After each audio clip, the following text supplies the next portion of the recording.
శ్రీవారి పాదాలను తిరుమలలో ఒకానొక ప్రదేశంలో విష్ణు పాదం అని పిలుస్తారు. ఎందుకలా? శ్రీనివాస పాదమనో, వెంకటేశ్వర పాదమనో అనలేదు. ఎందుకంటే దీని వెనుక ఒక చరిత్ర ఉంది. శ్రీనివాసుడు కలియుగ ప్రత్యక్ష దైవం అని తెలుసు. కలియుగ ప్రారంభంలో స్వామి అవతారం తీసుకున్న విషయం కూడా మనకు తెలుసు. కానీ విష్ణు పాదం తిరుమలలో శిలాతోరణం దాటిందే. ఇంకా ముందుకు వెళ్తే ఎత్తైన నారాయణాద్రి పర్వతంపై ఈ పాదాలు చూడవచ్చు. శ్రీనివాస అవతారానికి ముందే, అంటే సత్యయుగం, దీన్నే స్వర్ణయుగం, కృతయుగం అంటారు. ఈ యుగంలో మహావిష్ణువు ఈ భూమిపైకి వచ్చారు.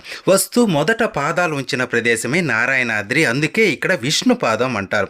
ఈ విషయాన్ని పద్మపురాణంలో ఇలా తెలియజేశారు. ఆది కాలం కృతయుగమందు జంబూ ద్వీపంలో భారతవర్షంలో గంగకు దక్షిణాన 200 యోజనాల దూరంలో తూర్పు సముద్రానికి పడమరయందు భాద్రపద మాసంలో విష్ణుతిథి ద్వాదశి యందు సిద్ధయోగం సోమవారం నాడు నారాయణాయను పేరు గల కొండ మీద స్వామి పుష్కరిణి తీరాన దేవతల చేత మునుల చేత ప్రార్థించబడి ఆ విష్ణువు అవతరించాడు అని తెలియజేశారు.